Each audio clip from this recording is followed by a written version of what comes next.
Salisbury Center, we are ready for our next match. This will be a female no-gi advanced lightweight bout, and making her way to the mat and representing Kogaion, it's Beatrice Jin. Beatrice Jin representing Kogaion Academy out of Arlington, Virginia. Previously competed at Copa, has competed at no-gi pans, a medalist, a purple belt. She trained judo for a long time, 5 years, but still considers herself primarily a guard player. So definitely interested to see where she decides to take this match versus Chrissy. That sort of dichotomy between a really strong stand-up game and being a guard player is a great position to find yourself in, because these are the kinds of athletes that can be anywhere at any time and still execute well. Yeah, and you love to see people have both realms. And her opponent, making her way to the mat and representing Precision Jiu-Jitsu, it's Chrissy Briggs. Chrissy Briggs is someone we've seen, rise consistently. She's on these big events, fight to win, third at Worlds in 2021. She's been on High Rollers, Fury, Medusa. We've seen her on the co-main and main event of many of these cards, so it's great to have her here at Copa Elite 2. Ladies and gentlemen, this bout is scheduled for 7 minutes, and your referees are Cam Nandera and Jose Diaz. And we are right to it. Beatrice pulling guard early. 7-minute match here. Coming in underneath that leg. Keeping her guard closed, waiting for the right time. Potentially looking for a leg lock now.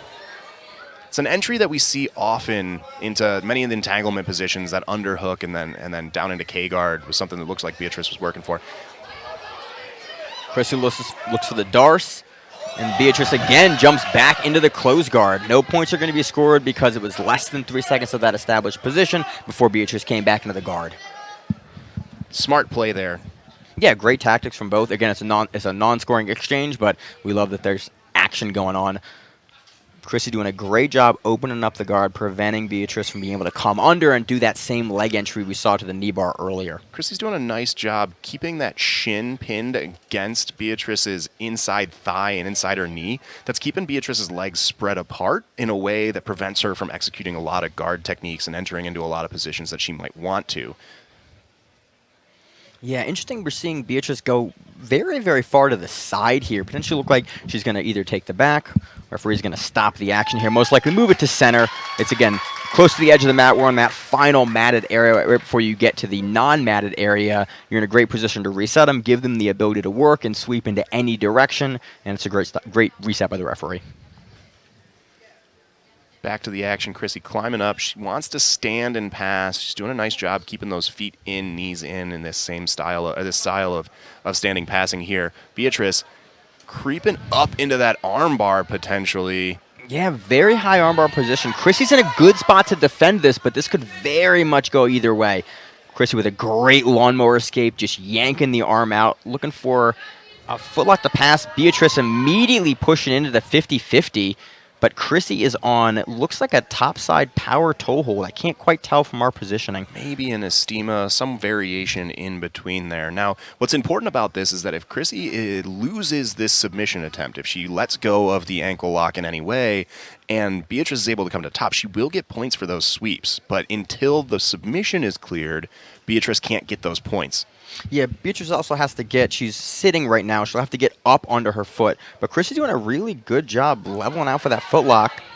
Nice awareness from Chrissy on the bottom there. She let go of the submission and immediately came up to her knees to prevent Beatrice from being able to come to the top and gather those points. We're still 0-0 on the clock, although Chrissy got one advantage for that exchange. Yeah.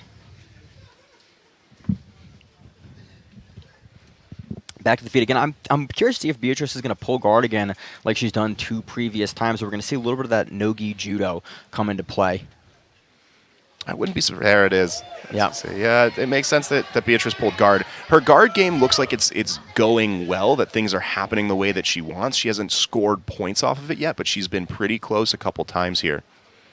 Yeah, absolutely. She looks like she wants this lumberjack sweep, a single leg pendulum sweep. To take Chrissy over, because Chrissy's is standing up super high, looking down for that knee bar. She's potentially got it. It looked like she transitioned to that outside ashi. Chrissy cleared the knee, though. Got that knee past Beatrice's hips, which generally puts her in a safe position. Climbing back up onto the top.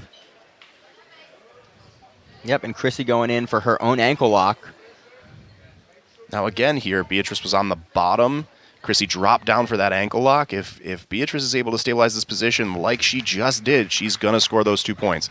We have Beatrice up 2-0. Our ref resetting him to the center of the mat now that the position was stabilized.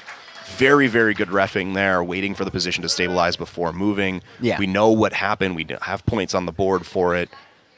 Chrissy looking to counter sweep here. Very nice roll through sweep. This is a guard we're seeing played a lot more in the women's divisions. Both feet in the center there with both ankles trapped. We've seen a lot of sweeps recently at the highest levels using this specific guard. Beatrice does a nice job settling the position, though, and then coming back to top so no points are scored. Chrissy landing in this close guard position, and Beatrice doing a nice job working to slowly posture herself up, playing it safe. She's up on points with 2:45 left on the clock. Chrissy really briefly opened up there. It looked like she was going to throw either like a double armbar or a triangle off of that position. Beatrice standing to look to pass now. Chrissy trying to climb in underneath an ankle. Beatrice doing a nice job with some mobility passing. Yeah, looking for that Toriano, trying to get around the guard, try to score those 3 points. That sort of long distance passing can often be a little bit challenging in the no-gi positions because the person on bottom has the opportunity to move around so much. Just don't have the grips to slow him down. And especially with how the meta's been changing recently, we're seeing way more wrestle ups, so that's really in the athlete's mind as they make space. We have a great Kimura grip here from Beatrice. Potentially she's going to use that to try to pass, but Chrissy does a great job. Again, going to that foot in the center, double-legged position, trying to stand up. Here, some sort of an X-guard sweep variation. Beatrice, though, doing a great job bouncing on that foot during the sweep attempt. Yeah, really great balance there. Again, prevents the points. And we're going to restart him at neutral. Yep, which I think is a reasonable scenario there. Agreed. I think that's the best case for that reset. Yeah. And in this rule set, that is how that bout should be reset. Absolutely. Again, you don't restart with something off the mat, you reset in the center. Another guard pull from Beatrice, looking to climb her arm over possibly for a guillotine, creeping back underneath that leg again for the log splitter sweep. Potentially looking for that arm bar again. Yeah, I can't see. We're on the other side, so I can't see if Chrissy's arm is trapped in there or it's out. Chrissy's arm is inside. It is in there. Beatrice has a high guard right now with the underhook on the leg. Chrissy doing a nice job keeping herself balanced here, which can be really challenging. Beatrice thought about the armbar for a split second there and then reset herself back into that high guard. I love that Beatrice is up on her shoulders here, which allows her to swing the leg over and back without just losing position. If she were on her back more, that would be harder to do. And so I love that she's driving up into that to give her the mobility in her legs to be able to go for the armbar or the triangle or the sweep, and she can go for them in cycles without giving up the position that she's worked for. Chrissy standing straight up, and Beatrice is looking for that sweep underneath the leg, but Chrissy was aware of it. She's felt that position from Beatrice before in this match already. Does a nice job stabilizing. Drops down. Beatrice has Chrissy's heel exposed. Yeah, this is battling heel hooks. Beatrice is in a better position here because her leg is across and she's around. Both of her legs are around Chrissy's leg, and Chrissy was going for the heel hook with only one leg established. Beatrice is going to look to stand up here and potentially can take the back from this position, although Chrissy can also do a strong leg pass out of the position. And that's time. Really exciting match from these women. Yeah. Chrissy had a couple opportunities for submissions there. Nice work from her, but ultimately Beatrice's guard game got her a sweep, landed her those 2 points, and she takes the match with that. Yeah, very, very exciting match here at Copa Elite 2. And your winner, representing Kogaion Academy, it's Beatrice Jin. And we will be back shortly here at Copa Elite 2.